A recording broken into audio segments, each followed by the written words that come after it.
Je ne suis pas un expert du Coran. Tu l'es. Mais j'ai lu la traduction en anglais.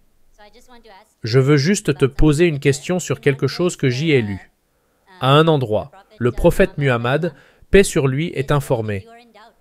Si tu as des doutes sur ce que je te montre, alors va demander à ceux qui ont lu les livres avant toi, ceux que je présume être les Juifs et les chrétiens. Je pensais donc, d'après ces versets du Coran, que si la Torah, l'Injil et les Zaour sont la parole d'Allah, et que Muhammad, paix sur lui, doit demander aux Juifs et aux chrétiens s'il a des doutes sur ce qui lui est révélé, alors comment est-il possible que la Bible soit corrompue? Très bonne question, frère. Et frère, c'est une très bonne question. Tu as dit dans ta question, Allah a dit au prophète Muhammad, « Si tu ne sais pas, va voir dans les livres des Juifs. » Encore une incompréhension. Maintenant, je réalise que tu as vraiment juste lu le Coran, pas un expert basé sur la troisième question. Qu'est-ce qu'Allah a dit? Allah dit au prophète Muhammad, « Demande aux Juifs et aux chrétiens, si tu ne crois pas, regarde dans leurs écritures. » Il ne dit pas au prophète Muhammad, « Paix soit sur lui. » Allah dit au prophète Muhammad, « Paix soit sur lui. » Dit aux Juifs et aux chrétiens, « Si vous ne croyez pas en cette loi, regardez dans vos écritures. » Pourquoi? Parce que c'est le dernier testament, et le dernier testament contient une partie de l'Ancien et du Nouveau Testament. Parce que c'est la dernière parole de Dieu, il contient une partie de la Torah et de l'Injil. Donc le prophète Muhammad a été invité par Dieu Tout-Puissant à dire aux Juifs et aux chrétiens, « Si vous n'êtes pas d'accord avec ce que je vous dis, si vous n'êtes pas d'accord pour ne pas manger de porc, regardez dans votre Bible. » Livre du Deutéronome, chapitre 14, verset 8. Dans le livre du Lévitique, chapitre 11. Dans le livre d'Isaïe, chapitre 65, versets 2 à 5. Je cite, « Ce n'est pas mentionné que vous devez citer comme ça. C'est mentionné que vous devez leur dire, « Regardez, je vous aide. » Parce que si vous allez chercher, cela peut prendre 1 heure, 2 heures. Si je donne la référence, 2 minutes. Si vous savez comment ouvrir la Bible et la parcourir. Si je vous dis livre du Deutéronome, chapitre 14, verset 8. Si vous ne connaissez pas le Deutéronome, c'est le 5e livre. Vous regardez dans l'index, sous D. Cela vous donnera le numéro de page, ouvrez-le. Après l'avoir ouvert, chapitre 14, facile. Chaque page est numérotée. Chaque chapitre est numéroté. Verset 8, facile. Si je ne vous dis pas où c'est, alors vous devez aller sous concordance. Si vous connaissez la concordance, regardez sous P, regardez sous O. Vous pouvez trouver, vous pouvez ne pas trouver. Selon la taille de la concordance. Donc, de la même manière, le prophète Muhammad, j'apprends de cela. Je reçois des directives d'Allah, exalté soit-il, et de la manière dont le prophète Muhammad a convaincu les Juifs et les chrétiens. J'essaie de convaincre de la même manière. J'essaie d'être un étudiant du prophète. J'essaie de suivre ses directives. D'accord? Donc, de la même manière, le prophète a dit, par exemple, de la même manière que Jésus-Christ, la paix soit sur lui. La même chose que tous ceux qui n'ont fait aucun mal, soient les premiers à jeter la pierre à cette femme. N'est-ce pas mentionné? De la même manière, il est dit, n'est-ce pas mentionné dans votre loi et dans les Écritures? Jésus-Christ, la paix soit sur lui. La même chose pour Muhammad, paix et salut sur lui. Que vous ouvrez votre livre et voyez quelle est la loi. Donc, beaucoup de choses que le prophète Muhammad a dites auxquelles les Juifs et les chrétiens ont désapprouvé à cette époque. Il a dit, c'est ce qui est mentionné dans vos Écritures. Cela signifie qu'il était un messager de Dieu, pas qu'il a lu la Torah, pas qu'il a lu l'Injil. Il ne connaissait pas l'hébreu, il ne savait pas, et il n'y avait pas de version arabe de la Bible à cette époque. La version arabe est venue plus tard, d'accord? Donc le prophète Muhammad, paix et salut sur lui, n'a pas lu cela. Il était illettré, d'accord? Donc parce qu'il était informé par Dieu Tout-Puissant, étant un messager de Dieu, il reçoit une révélation directe. Il a été informé par Dieu Tout-Puissant. Il leur dit, regardez. Et quand ils le regardent, ils sont convaincus. Donc, de la même manière, Muhammad, paix et salut sur lui, le prophète Muhammad a convaincu les Juifs et les chrétiens de cette époque. J'essaie à un niveau plus petit, de mon mieux, d'essayer de vous convaincre. Frère, si tu penses que c'est faux, oublie le Coran. Tu ne crois pas au Coran, mets-le de côté. Je dis que si tu crois que la Bible est la parole de Dieu, Devrais-tu suivre la Bible ou pas? Tu es d'accord que la Bible est la parole de Dieu, oui ou non? Oui. La Bible dit de ne pas manger de porc. Manges-tu du porc? C'est une question simple. C'est une question de oui ou non. Ou alors, tu dis que la Bible ne le dit pas. Permets-moi de répondre. N'y a-t-il pas des choses dans la vie de Muhammad qu'il a dit être halal à un moment donné et qu'il a ensuite rendu haram, ou qu'elles étaient haram à un moment donné et qu'il a ensuite rendu halal? Cela n'arrive-t-il pas parfois ainsi? Donc, nous croyons que pour le peuple d'Israël, pour le peuple juif, quand Allah a donné la loi à Moussa, nous croyons que pour eux, le porc était haram. Et c'est pourquoi c'est dans la Torah. Frères, dans toute organisation, quand un ordre vous est donné, vous devez savoir qui donne l'ordre. Tout ordre donné par une autorité supérieure peut être annulé. Supposons qu'un enseignant donne un ordre dans une école et que le principal l'annule. Il en a le droit. Mais un enseignant n'a pas le droit d'annuler l'ordre d'un principal. Donc, dans chaque religion, la personne donnant l'autorité supérieure peut annuler, pas une autorité inférieure. Si vous lisez le Coran mentionne que ce qui a été interdit aux Juifs dans le Coran, la graisse du bœuf, a été haram pour eux. Mais pour vous, qui dit cela? L'autorité suprême. Dieu Tout-Puissant. Maintenant, dans la Bible, je sais à quoi vous faites référence. Saint Pierre, il voit un rêve. Il le voit, n'est-ce pas? Saint Pierre, il voit un rêve et il voit que le porc est bon et que manger du porc est permis. C'est un rêve. Une chose que ce soit n'importe quel apôtre, que ce soit Saint Paul aussi, l'apôtre autoproclamé de Jésus-Christ, paix sur lui. Ils ne sont pas supérieurs à Jésus-Christ, paix sur lui.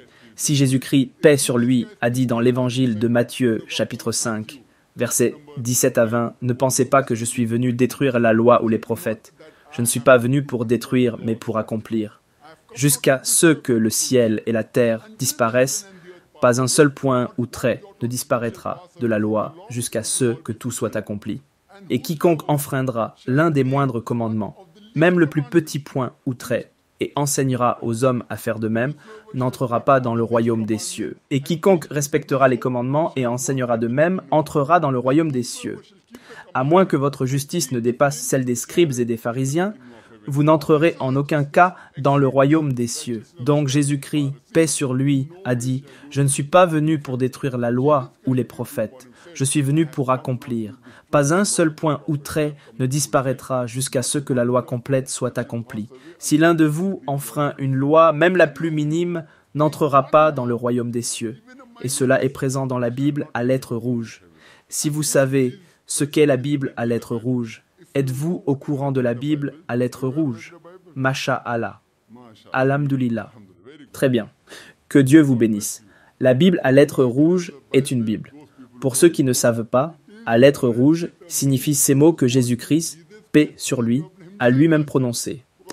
Parce que tout dans la Bible n'est pas la parole de Jésus-Christ, paix sur lui. Dans le Coran, tout est la parole d'Allah, de Dieu, 100%. Pas un seul point ou trait n'est pas la parole de Dieu Tout-Puissant.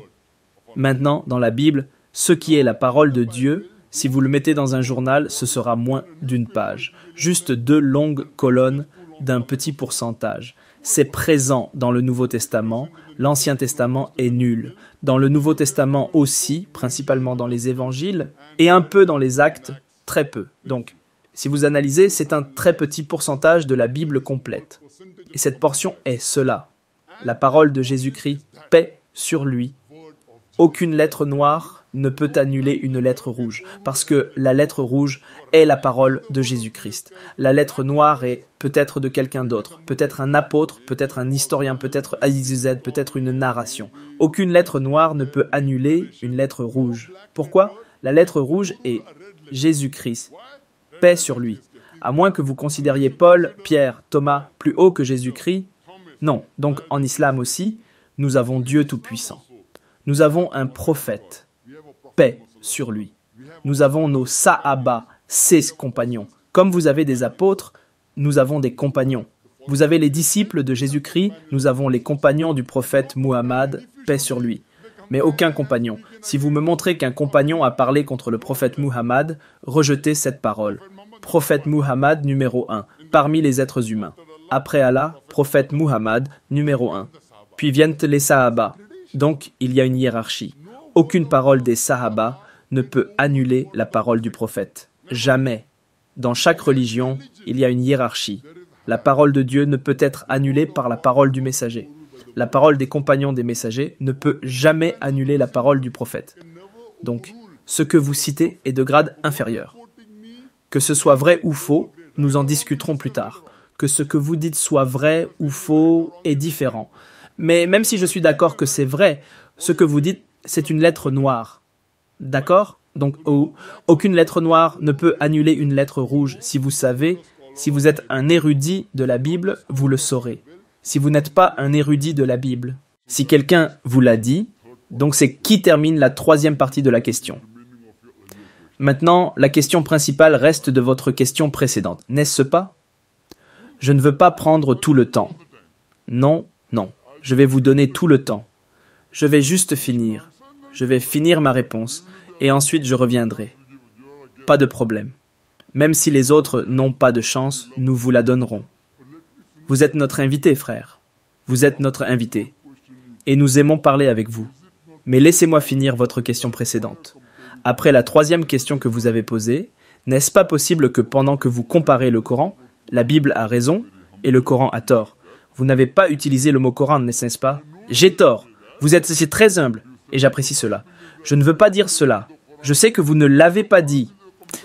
Mais vous avez dit que la Bible est correcte en comparaison avec le Coran. Comparer avec le Coran signifie que vous comparez une mauvaise chose avec la bonne chose. Vous devez suivre la bonne chose. Je suis d'accord avec vous. Mais la question est de savoir si la Bible a raison. J'ai donné une conférence séparée. Est-ce que le Coran est la parole de Dieu? Et toute personne impartiale qui ne connaît même pas beaucoup sur le Coran, mais quand j'ai donné la conférence avec la session de questions et réponses pendant environ 4 heures, toute personne impartiale verra la conférence. J'ai prouvé cela logiquement avec raison, logique et science que le Coran est la parole de Dieu. J'ai donné la conférence. Est-ce que la Bible est la parole de Dieu? Et utilisé la même logique ici. Il y a tellement de contradictions dans la Bible. Je ne veux pas les citer. Selon un article, plus de 50 000 erreurs. Je ne veux pas entrer dans cela. J'ai lu le livre de la Bible quelque temps. Lequel avez-vous lu? Je ne sais pas. Tous les livres musulmans. Je ne suis pas d'accord pour dire qu'ils sont corrects. Oui, si c'est le Coran, je suis d'accord avec lui. Je le soutiens. Si vous nommez le livre, je peux être d'accord ou pas. Peut-être d'accord avec une partie de celui-ci. Peut-être pas d'accord avec une partie de celui-ci. Donc, première autorité supérieure. Numéro 1, le Coran. Même si dans mon livre, cela est plus supérieur que mon livre aussi. Numéro 1, le Coran. Ensuite viennent les paroles du prophète, le Sahih, pour revenir à votre question. Donc, quand nous utilisons une simple logique, quand nous utilisons la science, nous trouvons qu'il y a tellement d'erreurs scientifiques dans la Bible. Je vais juste vous donner quelques exemples. Le temps ne nous permet pas d'entrer dans les détails. Par exemple, la Bible dit dans l'évangile de Matthieu, chapitre numéro 4, verset numéro 8, que le monde est plat. Il est mentionné dans le livre de la Genèse, chapitre numéro 1, verset numéro 16 à 19. C'est sur la création de l'univers, qu'il n'y avait pas de lumière. Dieu a dit qu'il y avait de la lumière le premier jour, le deuxième jour, le troisième jour. Ensuite, il est dit au quatrième jour. Au quatrième jour, Dieu Tout-Puissant, il a créé le soleil et les étoiles. Et la lumière a été créée le premier jour. C'est illogique. La source de lumière est venue plus tard et la lumière est venue plus tôt. Si je dis que j'ai fait une ampoule et que j'ai allumé l'ampoule, et ensuite il y avait de la lumière, puis j'ai dit que la lumière est venue le premier jour, dans la première heure, et que l'ampoule a été allumée à la 4e heure, les gens penseront que je ne connais pas bien la science.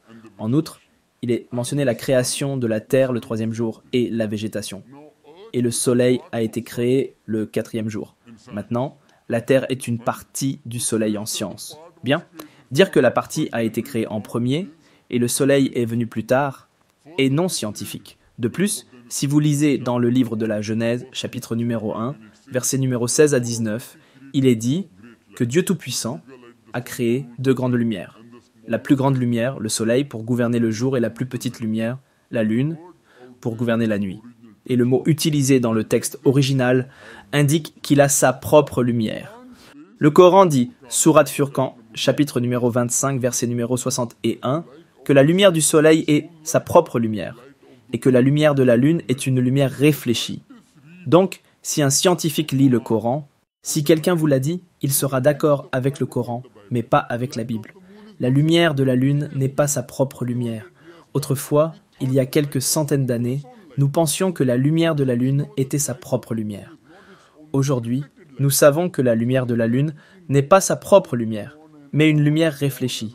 Ainsi, nous pourrions continuer encore et encore. Il y a des centaines d'erreurs scientifiques. Avec le temps limité dont je disposais lors du débat, et maintenant j'ai encore moins de temps, j'ai souligné 38 erreurs scientifiques à Dr. William Campbell, qui était le meilleur que le christianisme pouvait produire en sciences et en Bible.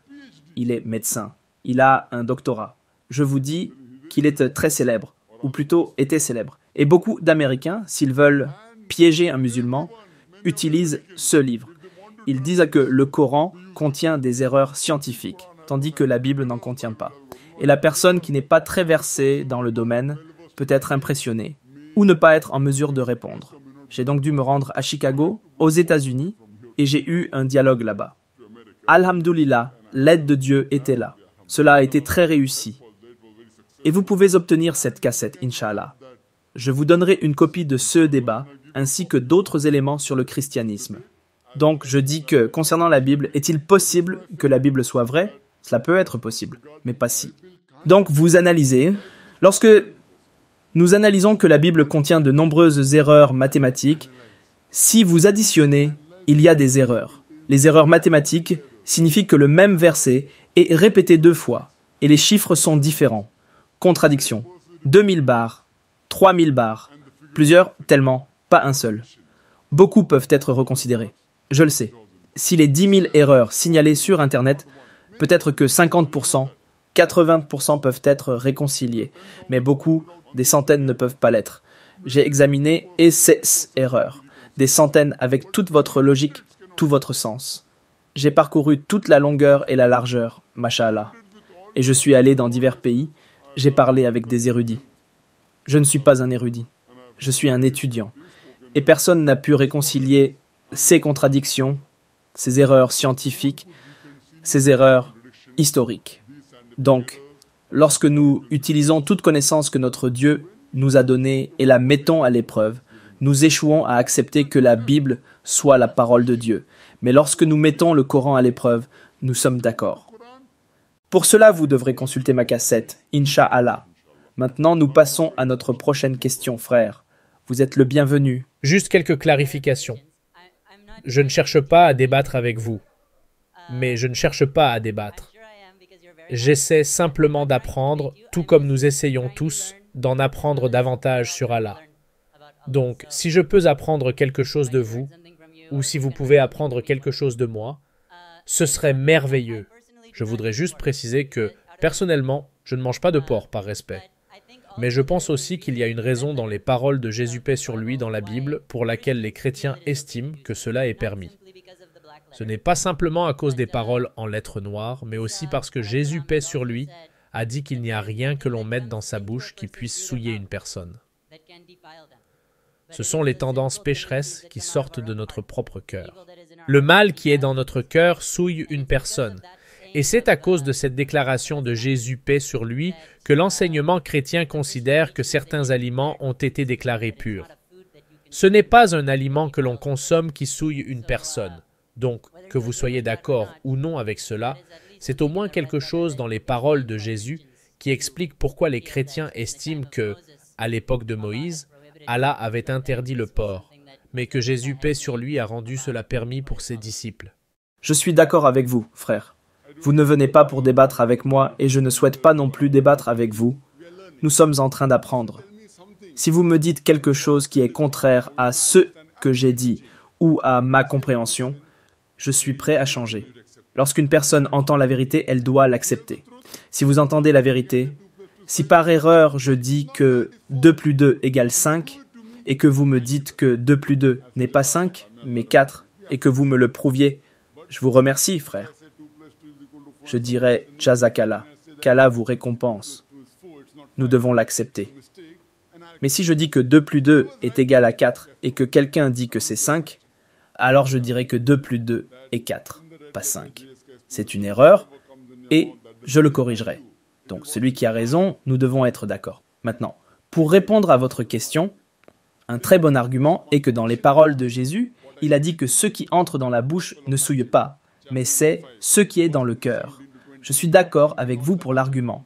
Alors, il y a une contradiction avec ce que j'ai cité. Dans l'évangile de Matthieu, chapitre 5, versets 17 à 20, il est écrit « Ne pensez pas que je suis venu abolir la loi ou les prophètes. Je ne suis pas venu abolir, mais accomplir. » Cela signifie que Jésus aurait menti, qu'Allah nous en préserve. Nous ne sommes pas d'accord avec cela. Il ne peut pas mentir. Même si vous enfreignez une seule loi ou un seul iota de la loi, vous ne serez pas admis dans le royaume des cieux. Donc, lorsqu'il y a 2 déclarations, nous devons essayer de les concilier. Cela signifie que les autres choses que vous mangez ne posent pas de problème, mais évitez le porc. Pourquoi ? Parce que l'évangile de Matthieu, chapitre 5, versets 17 à 20, dit que vous ne pouvez pas enfreindre une seule loi ou un seul iota de vérité. De même, dans le Coran, il y a divers aliments qui sont déclarés haram, mais cela ne signifie pas que seuls ces 4 aliments sont haram. Il y a d'autres aliments haram mentionnés ailleurs. Par exemple, dans un endroit, il est mentionné que la viande morte, le sang et la chair de porc sont haram. À un autre endroit, il est mentionné que l'alcool est haram. Vous ne pouvez pas lire un verset du Coran et dire que c'est l'islam complet. Donc, là où il est mentionné haram, est haram. Et tout le reste est halal. Lorsque nous savons qu'un verset de la Bible en lettres rouges dit que Jésus est venu pour garder les commandements et non pour en briser un seul, alors les autres versets ne peuvent pas contredire cela. Sinon, Jésus serait un menteur, ce que vous ne pouvez pas accepter. Nous ne pouvons pas rabaisser Jésus pour promouvoir Paul ou Pierre. Non, nous ne pouvons pas. C'est une loi. Ainsi, lorsque nous réalisons cela, nous disons que simplement parce que Paul ou Pierre ou Thomas ont dit quelque chose, nous ne devons pas aller à l'encontre de Jésus. Non. Ce que nous disons sur Paul et Pierre et Thomas est incorrect. Nous pouvons essayer de réconcilier si nous le pouvons. Si ce verset n'était pas là, l'évangile de Matthieu, chapitre 5, versets 17 à 20, si cela n'existait pas, peut-être, mais ce verset est là. Donc si vous enfreignez une seule loi, un seul iota, vous ne serez pas admis au royaume des cieux. Alors, vous ne pouvez pas. Peu importe les circonstances que Paul, Thomas ou Pierre le disent ou que quelqu'un d'autre le dise. Vous comprenez ? C'est ainsi que vous comprenez logiquement. Ce que vous faites, c'est que pour promouvoir Paul, je parle de certains chrétiens.